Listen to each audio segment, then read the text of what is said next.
Pangan menjadi salah satu kebutuhan primer bagi manusia. Tentunya dengan harga pangan yang sekarang kembali meningkat dan berangsur diikuti oleh harga-harga lainnya, ini menjadi perhatian kita bersama. Di satu sisi, masyarakat juga masih berjuang untuk mempertahankan daya belinya. Jangan sampai masyarakat kehilangan daya beli tersebut karena tentu ini akan berpengaruh terhadap pergerakan ekonomi kita. Kita masih dalam pembahasan ini dalam Bedah Tajuk Lampung Pos bersama Sri Agustina. Oke Mbak Aci, tadi di awal kita sudah bicarakan ya bahwasannya ini merupakan permasalahan serius, tentu sangat serius. Terlebih kita di tahun 2023 terdapat ancaman resesi.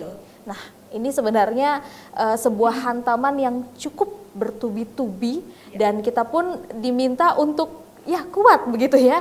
Cuman tentunya kita patut untuk melihat seperti apa upaya yang bisa kita lakukan. Contohnya Provinsi Lampung yang beberapa tahun ini kita melalui pandemi, namun kabarnya kita tetap kuat dengan pergerakan ekonomi. Seperti apa Mbak Ci sendiri melihat kekuatan yang kita miliki di Provinsi Lampung ini? Banyak hal ya yang membuat kenapa Lampung menjadi kuat dalam sektor dalam hal perekonomian. Pertama sektor pertanian ya.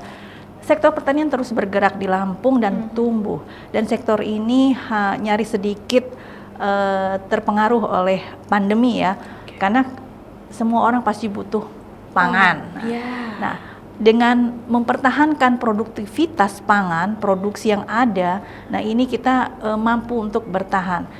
Menghadapi resesi yang ini menjadi ancaman dunia ya, semua dunia itu sudah mewarning atau memberikan perhatian bahwa ada ancaman dari krisis pangan. Ini yang harus diantisipasi, bagaimana pemerintah daerah lebih menggenjot ya sektor pertanian dan lainnya. Kemudian juga sektor UMKM, bagaimana sektor pangan ini ya produksinya diolah oleh UMKM. Jadi tidak hanya sekedar ekspor, tapi ada pengolahan lebih lanjut. Jadi ada nilai tambah dari pengolahan bahan pangan ini oleh UMKM, kemudian nanti hasil dari UMKM ini yang baru diekspor. Jadi kita mengambil nilai lebih dan ini akan memberikan nilai tambah untuk masyarakat Indonesia dan perekonomian juga, terutama Lampung ya, UMKM yang terus bergerak yang lebih signifikan lagi. Wah, luar biasa ya Mbak ya, karena bagaimanapun memang pangan itu akan selalu dicari. Dan kita melihat produktivitas Lampung juga cukup baik dalam hal ini. Tentunya kita mengharapkan untuk tahun-tahun selanjutnya untuk program dalam pertanian ini juga bisa untuk terus didukung oleh pemerintah. Seperti tentu slogannya ya, petani berjaya. Nah, salah satunya juga bentuk stimulus dari pemerintah dengan memberikan adanya bantuan sosial. Nah, kita sudah melakukan hal tersebut dari beberapa waktu sebelumnya. Dalam pandangan Mbak Ci dan juga Lampung Pos sendiri, apakah upaya tersebut sudah cukup ataukah mungkin masih kurang? Iya, sejak kenaikan harga BBM memang pemerintah pusat itu sudah menggelontorkan namanya BLT ya, bantuan tunai langsung.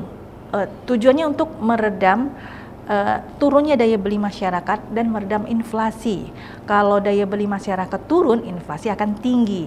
Nah, ini diberikan langsung kepada masyarakat. Jumlahnya langsung dikalkulasikan ya selama 3 bulan itu Rp600.000 dan itu diberikan di awal.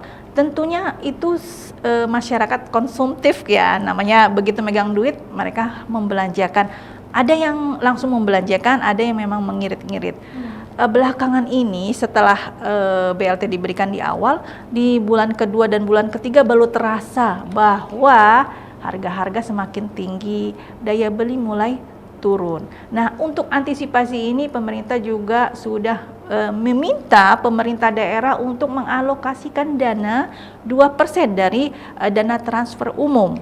Nah, dana 2% ini ditujukan untuk meredam inflasi daerah. Banyak caranya. Pertama dengan membangkitkan kembali sektor pertanian. Kemudian juga yang praktis itu adalah dengan pasar murah atau operasi pasar. Ketika harga bahan pangan tinggi, itu dilakukanlah operasi pasar. Tujuannya menyetabilkan harga. Dengan menyetabilkan harga ini, maka daya beli masyarakat masih bisa terangkat, jadi tidak terlalu amblek. Nah, ini yang harus dilakukan oleh pemerintah daerah adalah bagaimana mengupayakan yang 2% dana alokasi ini untuk benar-benar menekan inflasi daerah. Bisa dengan operasi pasar atau bisa dengan peningkatan produktivitas pangan supaya kalau seperti hukum ekonomi ya, kalau produksi tinggi maka harga juga akan lebih stabil karena permintaan biasanya stabil kan. Tapi kalau produksi rendah maka harga otomatis dia akan tinggi. Ini yang harus juga mendapatkan perhatian dari pemerintah daerah pastinya. Ya, kita harus ciptakan pasarnya ya Mbak Ci ya, karena bagaimanapun apabila ada barang tapi tidak ada yang membeli, tentu ini juga bisa menyebabkan pengurangan ya, bahkan pemberhentian seperti itu. Nah, sebenarnya juga kita melihat satu sisi sebuah fenomena yang cukup ngetren pada saat ini dalam bentuk entrepreneur atau wirausaha, dan sepertinya itu menjadi salah satu hal yang cukup digemari terlebih waktu pandemi ya. Sebenarnya bisa dibilang digemari, satu sisi menjadi sebuah pilihan atau opsi selanjutnya ya, karena kita juga melihat banyak sekali beberapa perusahaan yang melakukan pemutusan hubungan kerja, sehingga tentunya mereka mencari cara untuk entrepreneurship. Kira-kira Mbak Ci, bagaimana cara kita tentunya untuk turut menstabilkan harga pangan ini diikuti dengan tren yang ada saat ini dalam wirausaha? Ya, UMKM ya pastinya. Sendi-sendi perekonomian kita, Lampung khususnya itu bisa bertahan salah satunya karena adanya UMKM. UMKM ini perlu penguatan pastinya ya. Nah, supaya mereka tetap bertahan, kita sudah melalui pandemi dan boleh dibilang lolos lah ya. Mesti mereka masih bisa bertahan, masih bisa berkreativitas gitu ya untuk berproduksi dan mempertahankan hidup mereka. Nah, yang perlu dilakukan adalah berikan penguatan lagi, berikan modal lagi bagi para UMKM, ya kan? UMKM ini perlu pembinaan, perlu bagaimana dia bisa mengolah suatu produk, perlu juga bagaimana mengenalkan pasar supaya produk-produknya bisa dilempar ke pasar sampai ekspor kalau bisa ya. Nah, kita sudah ada beberapa UMKM yang produknya skala ekspor. Nah, ini bisa dicontoh oleh UMKM yang lain. Tentunya dengan menggunakan pangan lokal. Jadi pangan kita bisa terserap, kemudian diolah, hasilnya baru diekspor.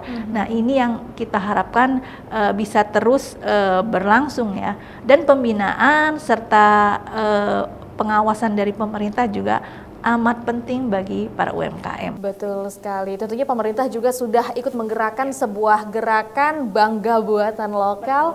Tentunya ini menjadi cara kita juga untuk turut menghidupkan kembali pasar yang ada di Indonesia, khususnya di Provinsi Lampung. Terima kasih Mbak Ci. Baik pemirsa Metro TV Lampung, demikian untuk bedah tajuk Lampung Post pada kali ini. Namun Anda jangan kemana-mana. Setelah ini kita akan membahas trending topik apa saja yang ada di multi platform Lampung Post Group lainnya. Tetaplah bersama kami.